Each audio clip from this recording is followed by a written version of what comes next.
Welcome to day number 4. Welcome to day number 7. Day number 12. Welcome to Do It Heartily.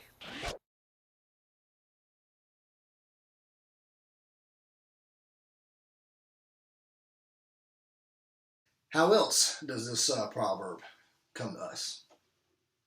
Number 2, don't let the innocent be oppressed. Now, don't look at that and think that's some far off type of thing that you don't have to think about. When an innocent person, okay, an innocent kid, an innocent teenager gets in trouble for things that they shouldn't, okay? When I use that word oppressed, I'm talking about, hey, this is someone who's gotten in trouble when they should not have gotten in trouble. This is someone who has suffered some kind of loss that they shouldn't have suffered. Again, they got in trouble, or maybe they did not get something good that they should have gotten because they were seen as guilty when they were really innocent. Or maybe something that they had was taken away from them because someone thought they were guilty when really they were innocent. Okay, so you should not allow this to happen. You should stand up for righteousness and stand up for someone who is innocent. So kind of the flip thing here, when you do not take the side of the innocent person, then you deny them the favor and acceptance that they do deserve. Okay, if someone is, again, don't try not to let your mind just focus in on if someone's getting ready to get in trouble or not.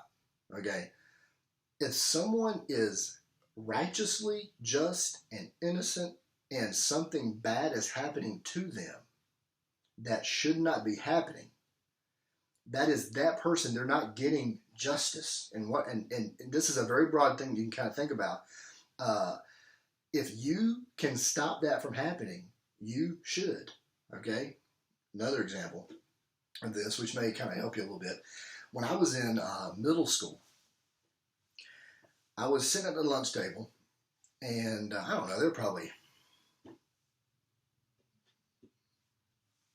400 or 500 kids maybe in our class, in our school, and I had a great idea. I don't know, I was probably 7th grade. I sat across the table from one of my friends. Her name was Erica Newsom. I said, "Hey, Erica, you got a nickel or a dime or something? I'm trying to get a little snack." A nickel or a dime, that's nothing, right? Oh, yeah, she kind of reaches in there and she gives me a dime. But here's the thing. I did not need a nickel or a dime or anything. I just wanted to see if she'd give it to me. And I thought, you know what? I think I'm going to keep this thing going. And so throughout the day, I would just ask kids, "You got a quarter I can borrow? You got a nickel? You got a dime?" I wasn't asking people for $1 or for $5. I'm asking them just for change. People are in their pocket like, "Yeah, here." Or I say, "Hey, you got a dime?" They're like, "No, but I got a quarter." They're like, "Here, just take it. I don't care. It's a quarter." I got home that day with a pocket full of change. And I was kind of pulling all this money out. And my mom was like, "What you got?" I said, "Man." And I thought it was the coolest thing ever. I wasn't trying to hide it from her. I was like, "Mom, check this out. I got all this change." I think it was like around $5 worth of change, which, for where I was at in my life, I was like, I just got, some free, like $5 or $10, whatever it was. And she kind of looked at it and she's just like, "Where did you get that?" And I told her, but I wasn't trying to hide it. I mean, I was like proud of myself for making this money. It's like, "I worked hard for this money, Mom." And I told her what happened, and she was not pleased with me at all. She said, "Chad, you stole from those people. You robbed them. You didn't need that money. You just were taking it from people." And it didn't register with me immediately. I remember thinking, "Mom, what are you talking about? They gave it to me." I asked for it and they gave it. But she knew what was going on. She knew that I had taken advantage of people. Even ever so slightly. Each person was just a slight taking advantage of. They were, in their mind, they were innocently thinking, "Hey, Chad needs a dime to go buy a bag of chips. I think I'll give him one." Chad just took their money. And so what did she make me do? She made me go back to school the next day and give back all of that money. And that is one of the most embarrassing things I've ever done. It was so bad. I was like, here's your nickel back. And I told them what happened. They were like, what? You cheat? And so I had all these friends, and the next day they were like, man, Chad's a cheater. I don't get him anything. But what was she doing? Okay, my mom was not letting innocent people be taken advantage of. She was making sure that the right, just thing happened to them, even though those people didn't even know that they were being taken advantage of. So she definitely kind of stepped in there. So your words and actions pass judgment. Guilty or not guilty?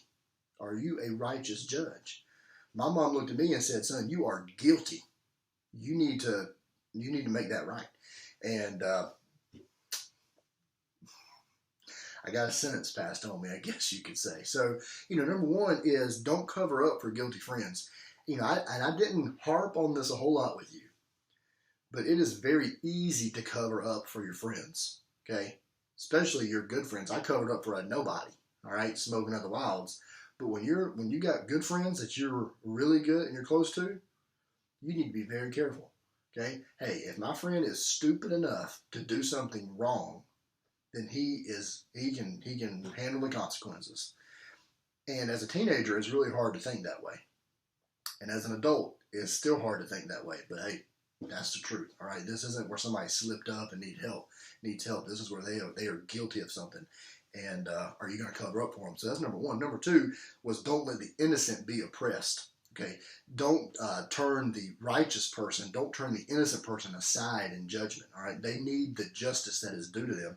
And then thirdly and lastly, here I'll be done, is don't favor the wicked at the cost of the righteous. So this is like number 1 and 2 kind of put together. Okay, this is like as bad as it gets. Okay, this is taking the side of the guilty, which brings trouble to the innocent.